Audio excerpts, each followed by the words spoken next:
Final hour overdrive continues, powered by FanDuel, bringing you everything from the opening line to the final score. We'll get to our best bets later in the hour on Jays Yankees tonight. Jose Barrios on the mound for the Jays. Our buddy Keegan Matheson coming up from the park in a few moments. And we got hockey games tonight. We got the NFL draft tonight. You got NBA games. You got Game 4 tomorrow night. I'm intrigued to see what it looks like tomorrow night. That building, again, it was electric, as you would expect. Playoff game, Battle of Ontario. Do we think tickets are going to be sold between now and tomorrow? When you waited 8 years, you're going. That's a Saturday night. Why wouldn't you go for a party? You're going and hope they can pick one off. And then, guess what? Then it is 3-1. Well, you win, and then you win Game 5, and then the panic flips to the other side. I mean, you need 2 wins if you're Ottawa. 2. Like the one tomorrow, the Leafs will say, good for, whatever, the cliche, and go back home, blah, blah, blah. You win Game 4 and Game 5, that's when it flips. That's when the other team, the Leafs, with all the pressure, and they had all the pressure coming in, will start gripping the stick a little bit more. Yeah, I think if you're Ottawa, you have to have at least a good start. Like I said this before, who was on there? Oh, it was Yorkie. You got a feeling if it's a good game, the longer it goes for Ottawa being in the game, I think it's a good sign. Mm-hmm. If they have a tough start and the Leafs get up 2-0, then I don't think I think it's a scenario where that ends up like a 6-2 type of thing.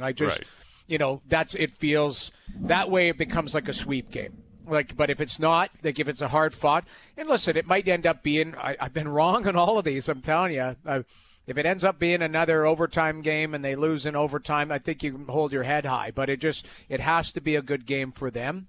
And the Leafs have to find a way, it's a cliche to say, but they got to have their best game of the series. Mm-hmm. Because that way, you can finish it off if you're the Leafs. But if you're Ottawa, you play loose and kind of like, hey, we're up against it here. We got nothing to lose. Go out and play. Absolutely.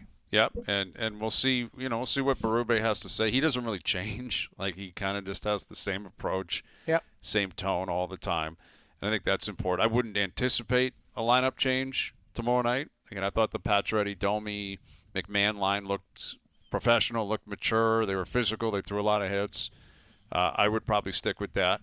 We'll see. Allmark is a guy that I don't know. I mean, he hasn't played awful or anything. He just hasn't. He may have to be the answer for Ottawa. Well, you got to know what to make of him post game. It's almost to a point where he's so calm and he's so him and hot. I don't know if that's it's so nonchalant. It's almost like a goofy reaction where that's how he shows that. See, I don't know what the hell that is. That's his. I don't know what to make it. I don't know what to. Well, you want to sell that you're calm and collected and all of that, but I don't know. I'd much rather. I'll give you an example. If you put the side by side, you could see Brady was wearing it last night, right? You could see he's pissed and he's like, "Hey, we're not going to give up in here."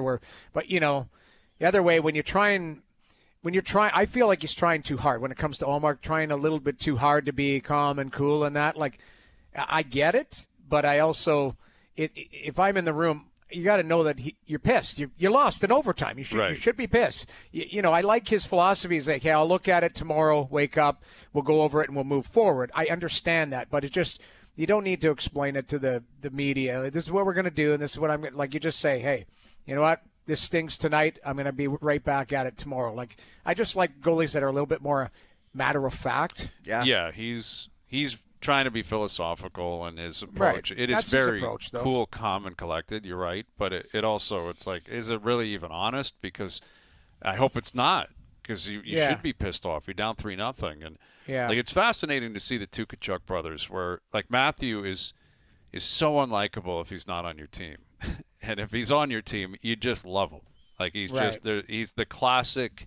I hate that guy, and then he's traded to your team. You're like, God, I love this guy so much. That guy's going to lead my team in playoff scoring, and we're going to have a chance to win with that Exactly. And if you play against him, and Brady, I find a very likable sports figure. The easiest guy to like. He plays hard, he plays tough, he'll beat the hell out of you. but he plays in a different style. He doesn't like agitate like Matthew will, he'll clip you and then he's chirping. Yeah. Like Brady's chirping in a way where it's like, what did you say? Like, I'll meet you at center ice right now. Kind of responsive. You know what I'm saying? Where Matthew's doing it to get under your skin. Like, they're very different players. Yeah, well, they're both Brady's a giant. Like, Matthew's massive. Not a physical specimen. Brady's built like the old man, like Waltz, like big-bodied. Like, he's a big. You're right. And Brady's not a chirpy guy, where Matthew is literally constantly talking the whole time. Nonstop. He's got the mouth guard out, and Brady's got it out too. But Matthew never has his mouth guard in. Yeah. It's amazing that like they're brothers and they look like it and they play like it. In ways they do. They both shoot left-handed, but they're very different. I find I have a different viewpoint of the two of them. Yeah. And maybe that's through a Maple Leaf lens as well. That Tkachuk has got the Leafs and Matthew, and Brady's not in the same position right now. But I would expect he shows up to play tomorrow night. Oh, yeah. So we'll get to that a little bit later on with our best bets. Dear Hayesy-B coming up. But the Jays, they've been undercover here because of the Leafs. The Leafs, a lot of people are happy about where the Leafs are. And then it's like, hey, the Leafs aren't playing tonight. Let's check in on the Blue Jays. What are they up to? Oh, they've lost 5 in a row, and they don't hit anything. And they never score runs. And they're at Yankee Stadium tonight, and that's where we head to now. Here's our main man, Keegan Matheson, MLB.com, live from Yankee Stadium. You've been traveling with the team. It feels like deja vu from up here, Keegan. What's it like up close and personal the last 4 or 5 days? You know what, fellas? I've been undercover, too. I'm surprised anybody wants to talk to me. This is great.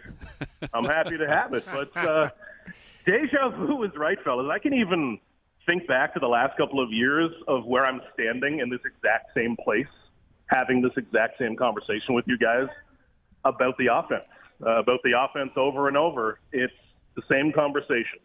There's some different nuances to it this year, but when you boil it down to a simple thing, which is what it is, it's the same conversation, guys. They need to hit more. It's not complicated. Keegan, how long do they have left to say it's coming, and when it shows up, it's going to be amazing? I think Schneider has told us that. Ross has told us that. Like, when does somebody tap somebody on the shoulder and say, just get the hell out of here, I can't watch you coach this offense anymore, or whatever? Like, it just seems like it's about to implode. Yeah, guys, the definition of soon and when it's going to happen, I've lost all hold on that. So I'm not sure over the years, because we continue to hear that it is going to come. And, yeah, it's going to get better, but how much better? How high is that ceiling for this group? That's what's important. They're not going to be 29th or 30th in home runs all season, I don't think. But can they be 12th, 13th? Can they get up to that top half? They need to. And patience is one thing in baseball because, yeah, they play 162, yada, yada, but they all matter. The game tonight matters just as much as the game on September 27th. They both count for one win. And especially in a season like this, when you're coming off of a disappointing year, you just gave Vladdy a ton of money, you're a big market team that should have big market expectations, there's no room for patience. And I know that it's necessary, and if you're in John Schneider's spot, you have to say that, and I get that. But you can't wait around, and especially, guys, take the baseball out of it, it's not the most watchable brand of baseball right now. It's not the most entertaining thing to watch when they're hitting a couple singles a game. I don't think anyone's firing that on and getting excited about it, and that's what you need. You need people to be excited, care about your team. Keegan, I know it's a rough ride recently. Is there any bright spots? Like, if you say, hey, you know what? Like, is there something where you could go, guys, check this out. They're on their way, or check this guy out. This guy's flying under the radar, but playing very well. Is there some bright spots we're missing here? That's what makes this so strange, guys, is because there's a lot of those, but the lack of power in the hitting is dragging it all down. Like, I believe in the starting rotation. I really do, and I think everyone should. At least the starting 4 who are healthy are very strong. That's more than you need. They're a great rotation. I believe enough in the bullpen for now. I believe in the defense completely. I believe in the base running. And frankly, guys, I believe in a lot of the decisions that are being made in terms of in-game changes and what John Schneider is doing too. But none of it matters and none of it looks good if you're not hitting. We've seen too many of those starts over the last few years. It seems like it's always Chris Bassett, guys, sometimes Kevin Gausman, where you are getting a great pitching performance, but it ends up in a loss because they only give him one run at the very most. It's that same conversation that we talked about off the top. And, yeah, there's good stories, both on a broad spectrum and on the individual level. When you look at some players like George Springer, for example, I didn't predict that. I didn't see that coming at all. He's been the best story of the season for them. But individual good stories don't excite people. You need wins, you need big offensive outputs, and that's just not there. Who do you think's feeling it the most out of these three people, Keegan? Schneider, Vladdy, or Bo? It's been a long time since Bo hit a home run. And that has to be a big factor in all of this.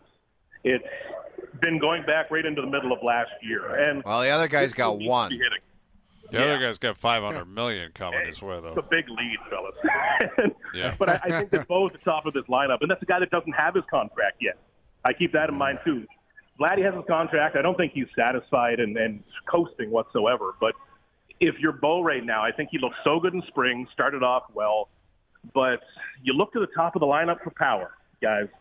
Vladdy only having one homer, that's not good enough. That's not who he is, period. Bo not having one in a long time, that's tough. You need him to be either hitting 300 and driving the ball or hitting for a bit of power. We're not seeing either of those. Now, all three of those guys have to be feeling it, Schneider especially, because he is being forced to answer the same questions from the same people about the same problems. And after, my God, 500 games of that's got to get old.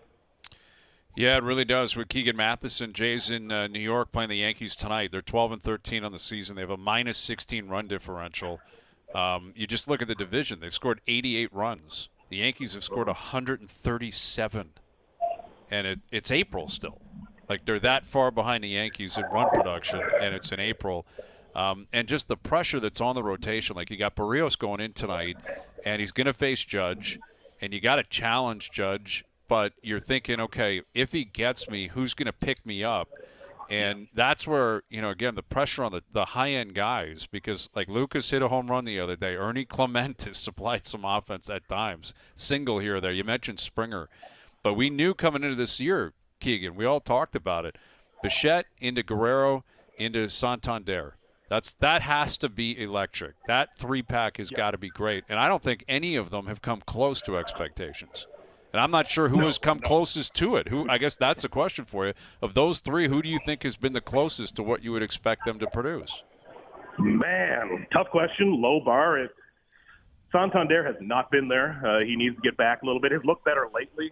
Vladdy might be the closest, and that's really saying something. Yeah. Guys, it needs to come from those three starting it. The guys at the bottom of the lineup, look at a Nathan Lucas, Alan Roden, those types of guys.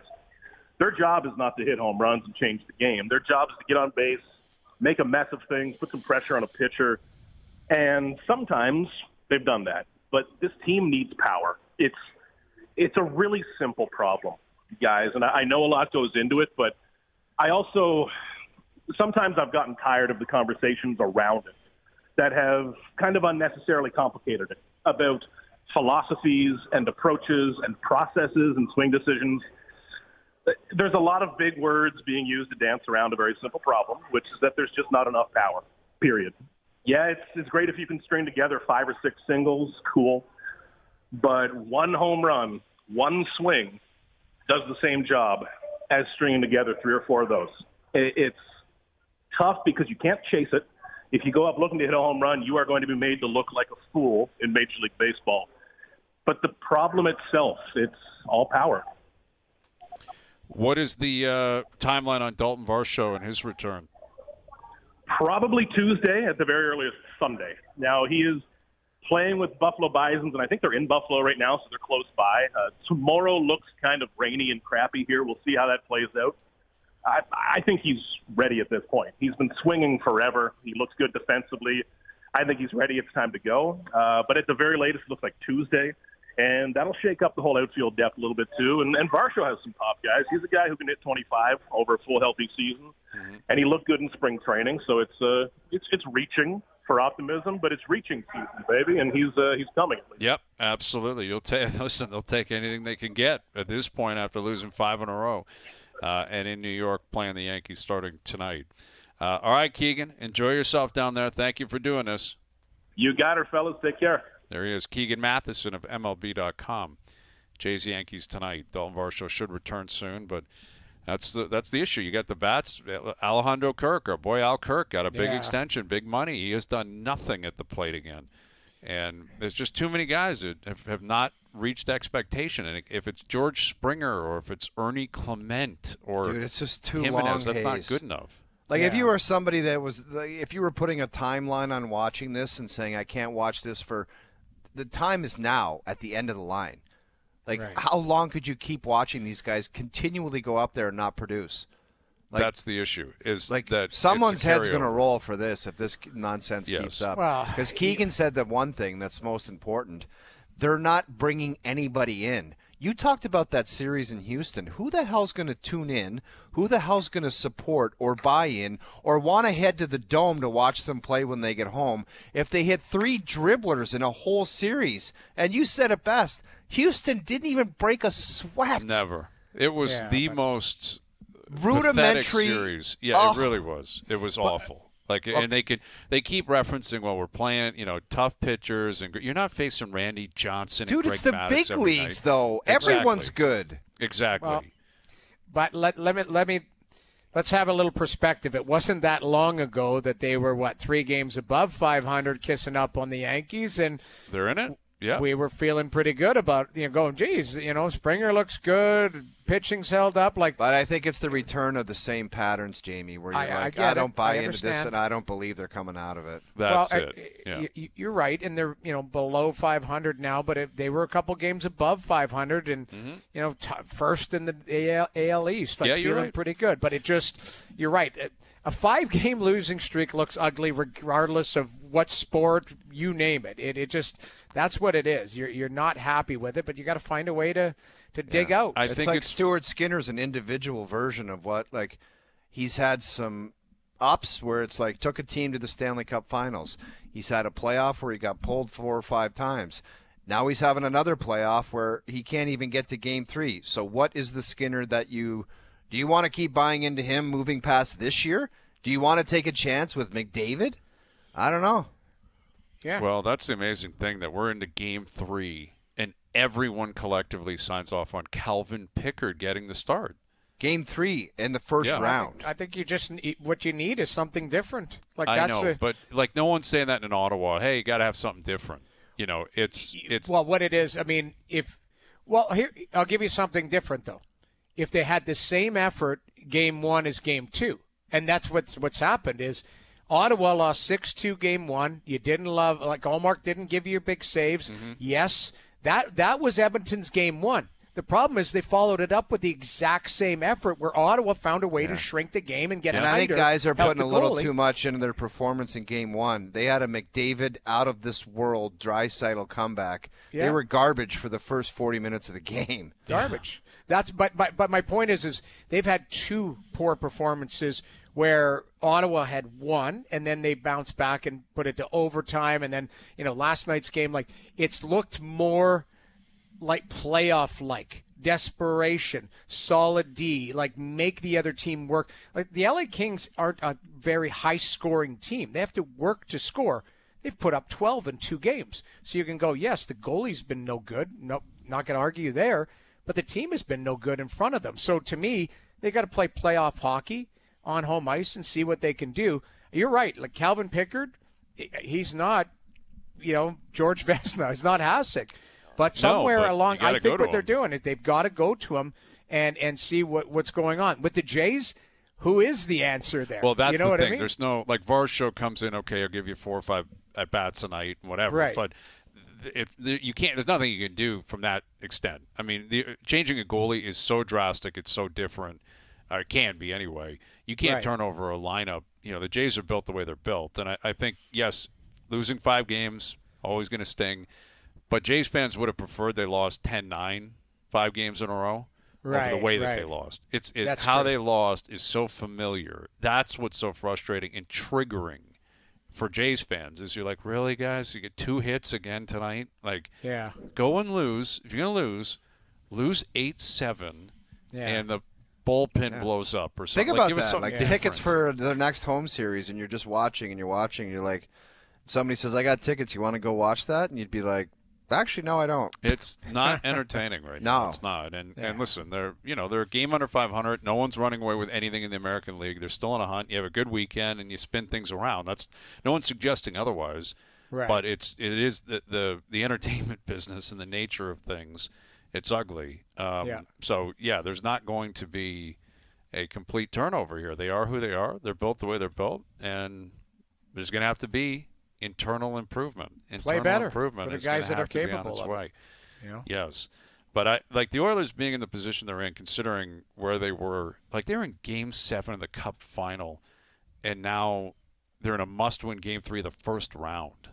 And maybe we wake up in 2 months and you say, remember that? Look what happened, and they woke up and they went on a run. We'll see. Or we could be 72 hours away from them being out. Yeah, maybe, and just you know what you you're say. like, It what wasn't. happened? Then you got to regroup, and exactly like that's the difference. That's why there's no guarantees.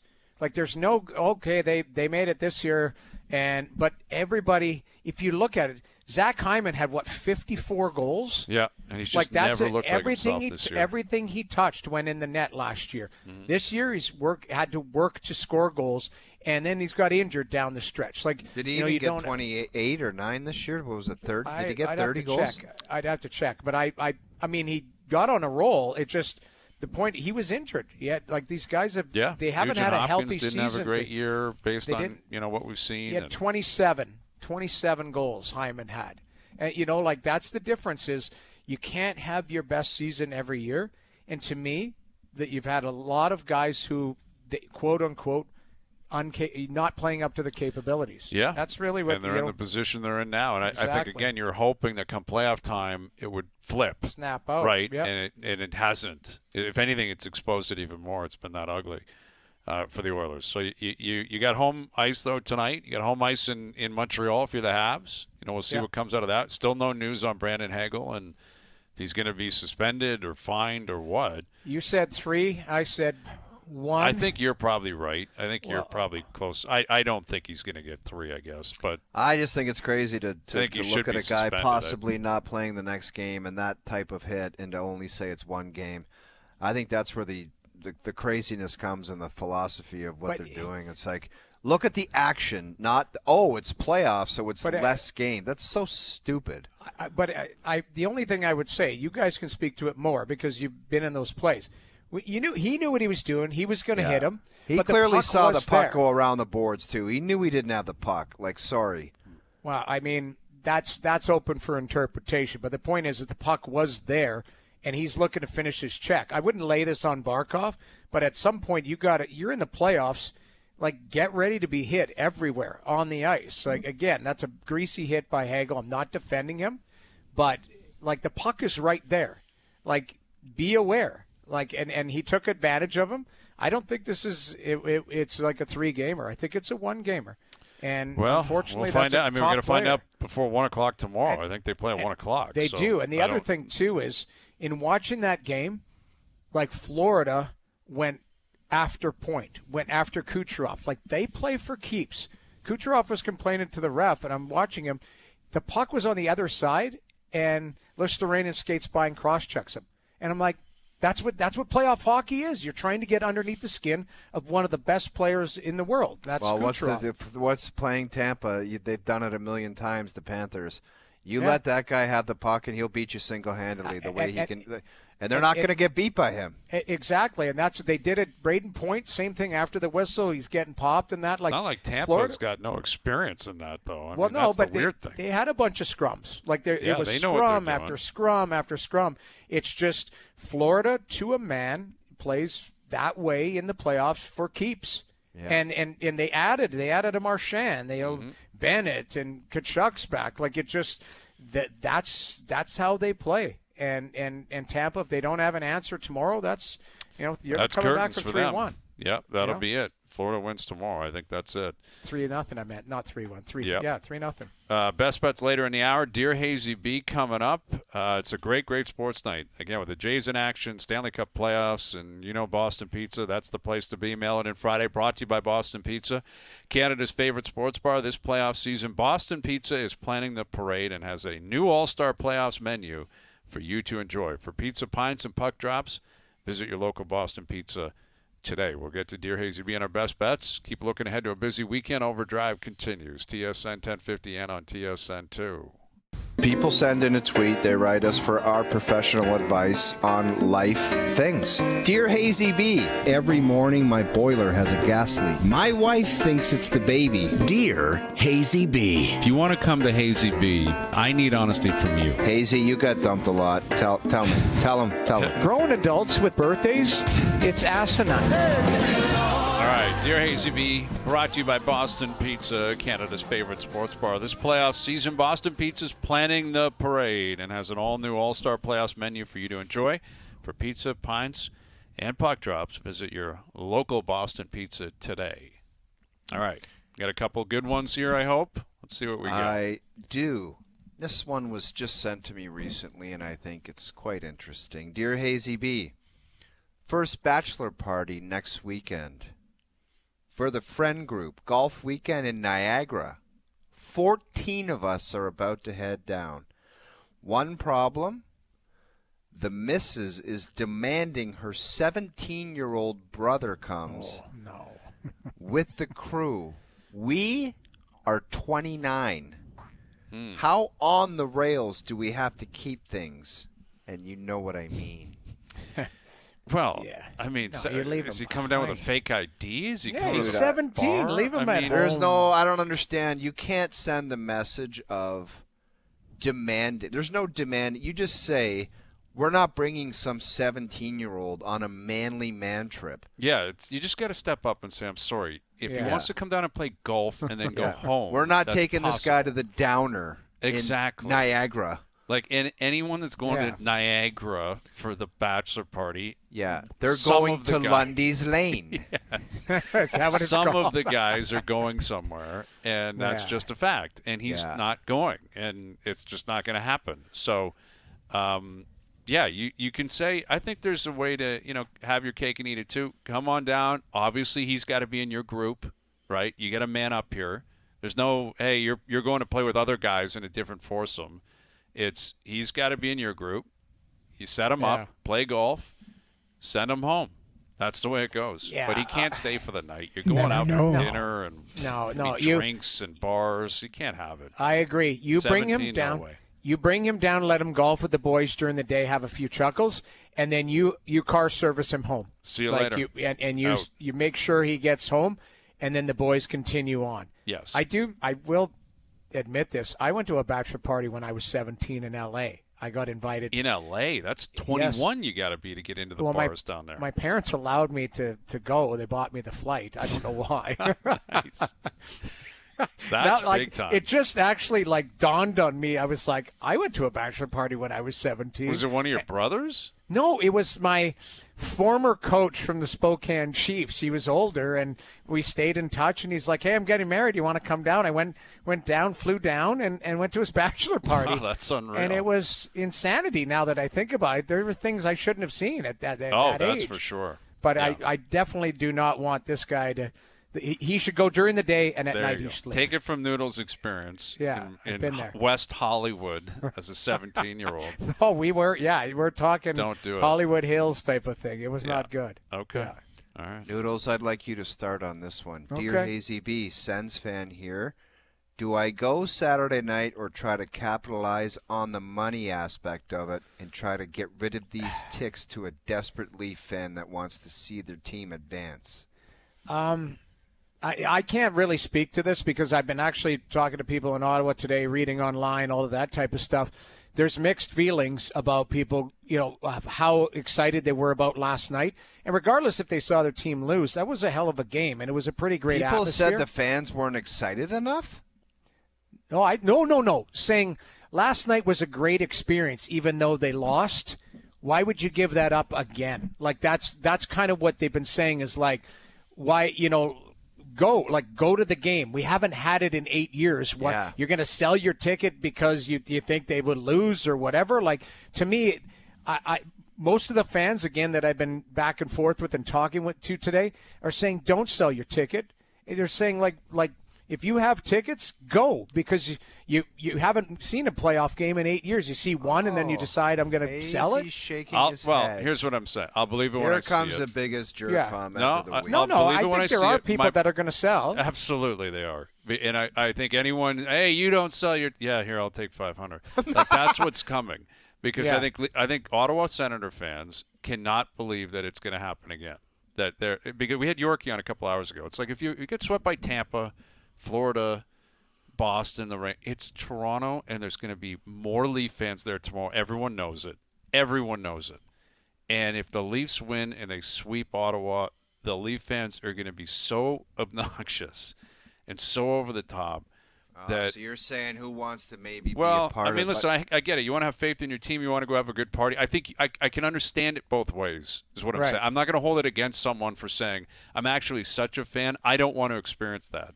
I don't want to be there to hear 8,000 Leaf fans chanting "Go Leafs, go" when they're sweeping Ottawa. If that happens, that's not a prediction one way or the other. I actually kind of think Ottawa is going to win tomorrow night, but I'm just saying I can understand. Last night, inexcusable. You got to go to that game. You have Right. to. It's 2-0 first home game. Once Benoit scores, I can understand why people are like, let me see what's going on online here and what kind of money. Yeah, Because no, Leaf I fans are going to see want that. to. The Leaf fans are going to travel tomorrow. More difficult to travel on a Thursday. Saturday, you can get Leaf tickets to see them possibly win in There's Ottawa. people scanning online. People are for looking to get there. ideas. You're no, going to make money makes tomorrow sense. night. Yeah, it makes sense. What Yeah. about this scenario? Dear Hayesy-B, I met a girl recently and it's going really well. She's amazing, and I think this could be the one. That's dangerous talk there, son. But she's never seen me in Maple Leafs playoff mode before, and admittedly, I'm an absolute lunatic. Swearing, throwing stuff if they lose, and if they win, I'm the guy that drives downtown and honks the horn for 3 hours. She's not a big sports fan and has made some comments recently about how it's weird people take it so seriously. How do I handle this huge Maple Leafs fan with a new girlfriend? Enjoy Yikes. being single. I think this is the biggest conundrum. I think that's an ignorant comment. It's an No, ignorant it's comment, not. Noodles, and I don't support it. I'm just saying, like, I'm joking half, but I'm like, if you're showing behind the mask this early on, and the girl gets a vibe of like, I don't know if I want to spend 50 years with that could send her in a different direction. That Maybe last I'm wrong on comment that. scares me. She's made some comments about how I don't know how people take it so seriously. When Yeah, this I guy- know how to It's David decode. One of my Putty. Yeah. best talents in life is decoding. When someone says she's made comments, that means she's 3/4 of the way to hating your guts. I'm telling you. That's why I said, Right. Like if she enjoy plants being the hints single. where it's like, I'm worried about the drinking, that basically means she's one scotch in your hand away from leaving the house. Right. It's And so true. And here's the thing that I know exactly what this guy's dealing with because it's been so smooth so far. Yeah, and Win this has 6-2. come up. Hey, overtime. All right, Leafs, you see that? And hey, this is fun. And, like, they lose game 4. Hey, okay, whatever. They lose game 5. This guy starts losing it, right? Yeah. Losing it. And she starts to see. She's like, man, this guy's a lunatic. What happened to the guy from the first 3 games where everything was just fun and rosy? He knows that's coming. And conversely, if they actually win or go on a run and this guy's going downtown and, waking up in alleyways and stuff, that's not going to fly. I think you just got to be honest with her because you're actually in a very good position to let her know I'm one of these guys that you're referencing. I'm the sports fan that is going to take it way too seriously. And if that's going to be an issue for you, Yeah. you got to stay true to yourself, man. You're a Leaf fan. You're a diehard. Maybe she's not the one. Maybe everything else, maybe every other box checks. But if she's not going to put up with the lunacy, I'm not going to tell you to change your lunatic ways. I mean, you are who you are. You're a Leaf fan. Hayesy, do you got So time for a quick one? Own here? it. Go ahead, Noodles. Quick. Go ahead. I was just going to say, so how was my comment ignorant? Because he just said the exact same thing. Well, it doesn't mean he can't find another I think fan you that's a basically freak. implied Gasser. I didn't You were imply saying, Gasser. stay I single said she's and going to run walk for your on life. him when he wakes up in a dumpster and she's like, "Where is this guy for 2 days? I haven't seen him." You know, And at least, that's my point. At least won the She's gonna, first round. Yeah, that's my where he point. Is I said enjoy being single because she's, to your point, she might have one foot out the door if she sees something she doesn't like. You got to get out in front of it, man. You got to. Yeah. You know who you are. She's going to have to know too. That's a fact. Quickly, Dear Hayesy-B, I've been a Bo Bichette fan since day one. I'm growing increasingly more nervous that this is not going to be a long-term thing after this year. How should I approach my love affair with Bo Bichette moving forward? Well, I think it's so early in the – it's not that early. We've been criticizing that comment all hour. It's 25 games in, all right? Bo's a professional. He's a veteran. It's ridiculous what he's doing at the plate. Like, he's gone something like There's no 240, denying that, man. 250 at-bats without a home run is insane for a professional in any era, let alone this one. Like, is that an injury haze, or is that like a mental? Well, some of it was last year, but you look at him, man. He was tearing the cover off the ball in spring, man. Yeah. Like he was turning on, and I get it, it's spring and all that kind of stuff, but still, this is not some guy who's incapable of racking up hits or put together a game where you're like 4 for 4 with a walk and steal a couple bases. Do something. It's just not even close. So, but what I'm getting to is I think you got to hold out faith for the next 25 games, 30, 45 games. And the truth is, if it goes south and he continues to play the way he's playing, I don't think he's going to have a future here. I think that's pretty obvious. But if they can't keep winning and he's got to help them winning, we're going to get to a point by the end of next month or certainly into early June where we start talking about the trade deadline. What's going to happen? And if they're not going to make the playoffs and they can get something for Bichette and they don't have a future with him, they might move off him in July. That might happen. So you need him to avoid that by playing better. They get more wins. Your Bo Bichette fandom pays off in the end. All right? Yeah. I think that's very sensible, very reasonable approach. All right, there you go. Dear Hayesy-B. Good stuff. Good one. Very good. Good one. Very good. I'm just seeing this. No Patrik Laine tonight. It said upper body. Upper body injury. Didn't play a shift the other night in the third, but now it's an upper body. If they did that to protect him and not embarrass him, that's shame on them. I don't know why. Maybe the guy did hurt his upper body, but I'm not buying it. I'm not sure what happened with him, but he's out, upper body, and it looks like Xhekaj's taken the pregame. I don't know if Xhekaj's going to play tonight or not, but Habs fans are dying for him, Noodles. Like, you can see it online. People are dying for him to play. Great, but like Tom Wilson's not going to fight him. Like, Tom Wilson's a top liner, and Xhekaj, if he gets caught on the ice, but I don't know. I get it. Canadian hockey fan thing where it's like, we got to put our toughest guy in. I don't want to sound like Mike Johnson, but that ain't the answer. Why can't you sound like Mike Johnson? Yeah. Johnny's he knows what he's talking about. No, I know. That's twice you guys just not me. Johnny today. No, but Johnny would say, like, just because you're down in the series doesn't mean you put in the tough guy and all things are going to change. Right. Yeah, you need to outscore Washington. You don't need Xhekaj to punch Tom Wilson in the face. And yes. The thing is I don't. Xhekaj's a 6. But like Savard's been brutal. And, no, I get it. And Savard said that he's retiring at the end of the season. Like, this is like, I get it. You might, if you feel that Xhekaj's more physical on the back end, is a better skater, all of that type of stuff. I understand. If you're putting him in because you're going to scare Washington, you're not going to scare Washington. That's my point. I think it's a combination of, he's become somewhat of a folk hero there, but I think they're also looking at that third pairing. And they're not playing a lot. They've been chasing the game. So obviously you're not going to play Savard and, the third pairing that much down the stretch. But I think it is a combination of how the Habs fans feel about Xhekaj, but also how they feel. Like, David Savard's taken a lot of heat in that market, like a ton of heat. So maybe you need a change for the sake of a change. Kind of the Pickard-Skinner thing. Maybe that's an approach. They've lost 2 games. Yeah. So the other thing is you are looking to – to your point, to tweak the lineup. Maybe Xhekaj's the guy because you don't like how Savard's played. So put in a left shot physical guy instead of a right shot physical guy. Like that's probably what they're thinking too. I mean, it's more strategical. Like Marty St. Louis has pressed a lot of buttons this year to help that group. And this will be the toughest task for them all, man, because Washington's going in there and they smell blood in the water, like big time. And you quiet the Bell Center down. That's intoxicating for a road team, but it can also flip on you. Montreal comes out and scores early tonight. That the building is going to explode. Yeah, well. Best bets coming up. We got those games in the Stanley Cup playoffs. Game 4 tomorrow. Leafs Sens right here on TSN Radio. Jays in action. Overdrive continues. TSN 1050 and on TSN 2. All right, today's best bets are powered by FanDuel. Make your picks and assemble a same-game parlay in seconds on the FanDuel Sportsbook app. I'm on the Oilers' money line to win tonight, and McDavid 2+ points. It's barely paying plus money, but you're getting plus money on that.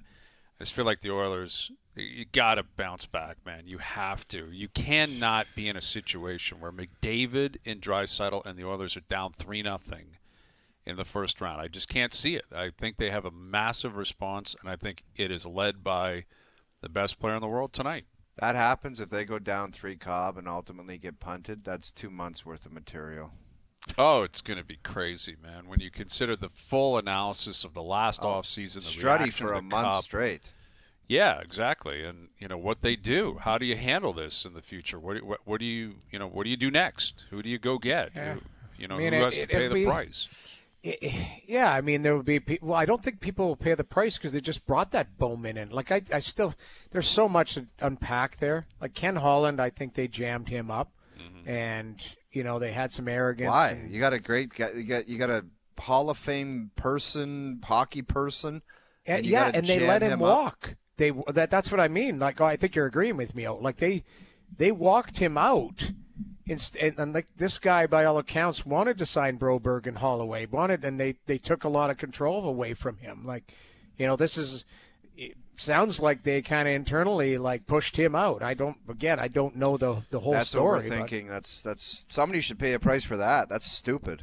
Well, Ken Holland put a pretty good program together. They had a hell of a team there last year, and a lot of change. He wasn't part of it. Yeah, well, he was because he left, I guess. Well, he was part of the change. I just still think that Doug Armstrong doesn't make that offer if Ken Holland's in place. I just don't. I think there's truth in that. And even if he does, I think, maybe Holland says, well, we got to match that and we'll figure something else out. Yeah, exactly. Someone else is going to have to go. We're going to have to make different moves. But, yeah, I don't know. I mean, tonight is going to say a lot, clearly. It's going to say a lot about, the Montreal Canadiens and their status in the playoffs. Now, they're a very different team with a very different expectation. But in Jersey, too, my Devils. I need a win out of Jersey tonight. I mean, there's lots of teams with zeros on the board, but by the time Monday comes around, it'll look a lot different. Who knows? And what for all the turkeys that live in their parents' basement that are calling me and Hayes homers, and we kind of have a feeling when a team's up 3-0, we can play games like, what if they play this team in the next round? That's any sport, any team. When you're up 3 Cobb, you allow us to play those games.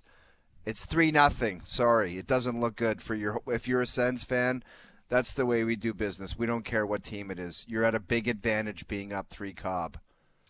Yeah. Yeah. And if the Leafs were down 3-0, it would be a very different tone, clearly. There's people that are like, you guys are already planning to beat the Sens. No, we're not doing that, but they have a pretty good chance to They're in up the driver's seat. They're up 3-0. 3 Cobb. Yeah, they're in a very good position. I mean, I don't think anyone needs to even address that. I mean, why would anyone be surprised that clearly people in Toronto and throughout the hockey world, it's not only here, sure, people all over the hockey world are like, well, the Leafs are in a very good spot. Goes without saying. Just had to address the trolls quickly. Okay. All right. Little addressing on the way out. I like it. Game 4 tomorrow night. We'll see how it plays out. That game will be on TSN 1050 tomorrow. Don't forget. All right. It's going to be a great weekend. Great weekend tonight. Thanks to everyone behind the scenes for helping out. We appreciate it. Everyone for tuning in today. TV, radio, podcast, web. We appreciate that. We're out of here. Enjoy your evenings. Enjoy the games tonight. We're back tomorrow, or we're back on Monday at 4 p.m.? We'll chat then.